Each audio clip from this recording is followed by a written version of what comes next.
John Quincy Adams is from a famous New England family. He worked as a Secretary of State under President Monroe. He was known for his intelligence and for his high morals. Some people described him as hard and cold-hearted. Andrew Jackson was the hero of New Orleans. He was also the man of people.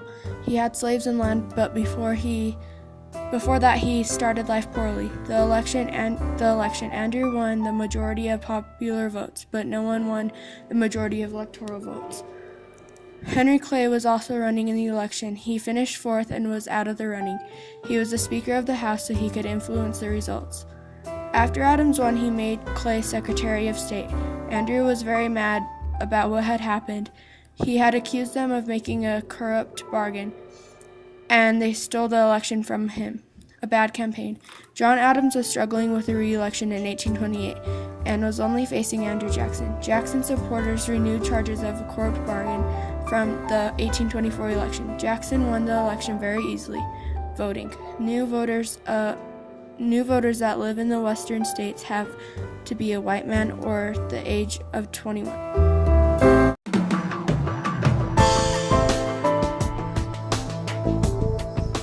Andrew Jackson is the 7th President of the United States.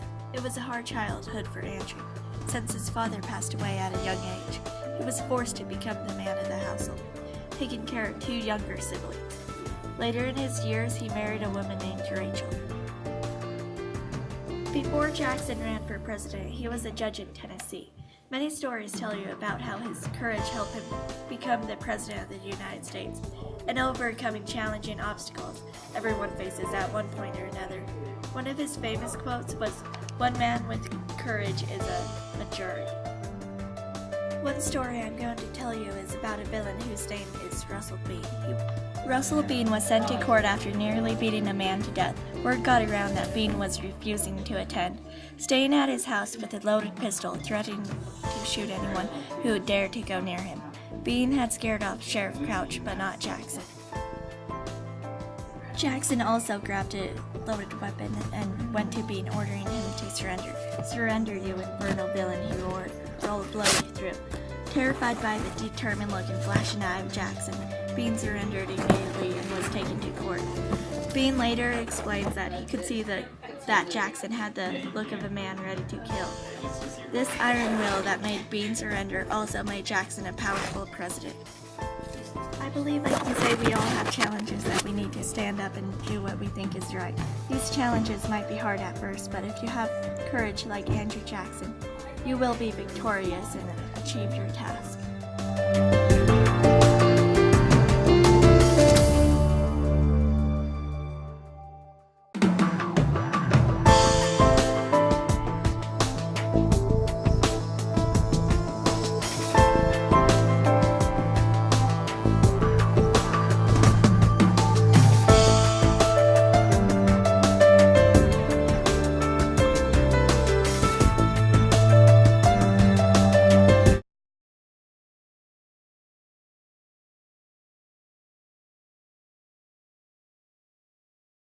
Dear Diary, I am expressing my feelings about the struggles and situations that the strong and cunning Andrew Jackson faced and proved that he was truly a strong president and the best one in my lifetime.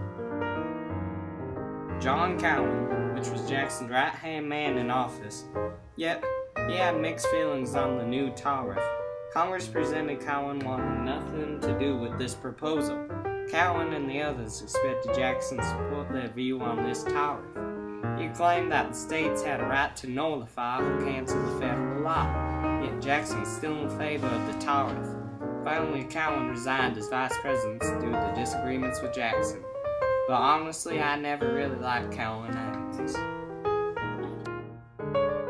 I remember one man who strongly disagreed with Cowan was Daniel Webster. He made an argument about nullification. If states had the right to nullify a federal law, this nation would slowly eat away at itself, and we would not have a functioning government. I had the same perspective as he did. Van Buren, who came into office as vice president shortly after Cowan resigned. He agreed with what Jackson had to say, yet the Nullification Act was passed by Congress and the new tariff was declared illegal. This made both men furious. Yet South Carolina repealed this act, but no one agreed with it. This was known as the nullification crisis, which left many citizens of my city at disarray on this situation. Andrew Jackson also had another firm stand on the Indian issue. Jackson favored the white settlers and were angry with the Indians. He persuaded the government to set aside a territory for the Native Americans. Jackson believed this would open up land for the white settlers, yet few Indians wanted to move and went to war with the U.S. The Indian Removal Act was a law that made Indians sign treaties to move west of the Mississippi River. The Cherokees held out the longest, and the U.S. men of the United States, including me, forced them to leave to the Indian Territory. The Cherokees would not stand for this and did not want to move 1 inch from their homelands. Georgia declared that they had the right to declare laws for the Cherokees. They later went to court on the issue, and I watched as they pointed out treaties with us, the Americans, and land rights. The Trail of Tears, which was quite a sight for me, was when we, the United States Army, pushed the Cherokees away from their homeland by force. Thousands perished due to this harsh journey to lands the Indians had never seen before. Also perished to exposure to cold and pneumonia. They were driven to the Indian Territory where the rest of the tribes were, that were forced to move as well. The Seminoles, on the other hand, wanted to fight for the land still in Florida. They resisted all efforts of the removal. Then they started a war called the Seminole War, which had lasted 7 years, yet in the end we defeated the Seminoles and drove them from their homelands. The Indians were finally driven west, and the U.S. men felt like we had more room to settle and expand west and to create a larger nation. Thanks to the great Andrew Jackson, the best president that ever led this country so far.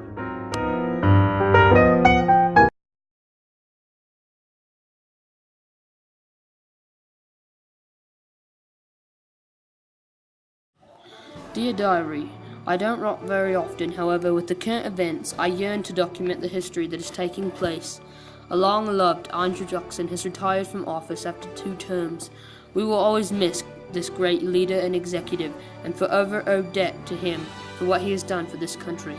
Old Hickory, we called him because of his robustness and how tough he was. He was honored as a man who served his country well, as a politician, and more importantly, an army general. He defeated the Creek Indians at the Battle of Horseshoe Bend and at the British Battle of New Orleans. Long lives Andrew Jackson. We do not know what to think as Martin Van Buren takes office. We watched Jackson as he left and cheered with a roar unimaginable. All were watching Jackson, not Buren. Buren took the oath of office. As we watched the inauguration, we didn't know what to think. He was not a war hero, but rather, as Davy Crockett called him, quote, an artful, cunning, intriguing, selfish, speculating lawyer, close quote. It was about 2 months into his office that our nation perished. The U.S. economy went to pot. Many things caused this. First, when Western lands were sold and the Bank of the United States went out, state banks could lend without limit. Thus, debt rose. More money was printed and money was worth less. Before leaving, Jackson has stated that land must be bought with gold or silver, enabled to slow the money down. Banks started failing left and right. Finally, when cotton prices fell due to oversupply, we drowned.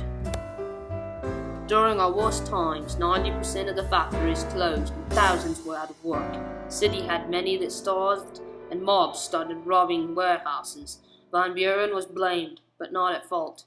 He was noted to quote, "The less government interferes with private pursuits, the better for the general prosperity," close quote. Van Buren was not highly favored thus more. For the re-election, the Whigs saw a chance for the White House. They chose William Henry, known as a hero of Tippecanoe. John Tyler was chosen as the vice president candidate. Soon people sang, "Tippecanoe and Tyler too." Harrison was known as a man of the people. His image began as a humble Ohio farmer born in a log cabin. This became the campaign symbol. In a typical cartoon, Harrison stood outside a cabin greeting Van Buren and his aides. cabin bottles were made, and the Whigs drank from them in support of Erickson. Wherever they were campaigning, they would transport a log cabin, used as headquarters, also in support. Campaigning continued, and the slogan, "Keep the ball rolling," supported old Erickson. Souvenirs were sold, and giant balls rolled down the street. Erickson had won the election easily. In the White House, the Whig Party focused on a Bank of the United States to improve roads, canals, and believed in a high tariff. Weeks after the election, Erickson died of pneumonia, and John Tyler became president. This didn't go over well, as he opposed the Whigs' ideas. He did little during his term. Through these past years and their events, what is to come will be a mystery. If we do not find a sufficient leader, our nation will find itself useless, vulnerable, and prone to war and destruction. With Jackson gone, we suffered. With Tyler in, we are suffering. If the economy continues to worsen and cotton prices don't rise, we will suffer. I hope our country finds a way. Andrew Jackson, 1837.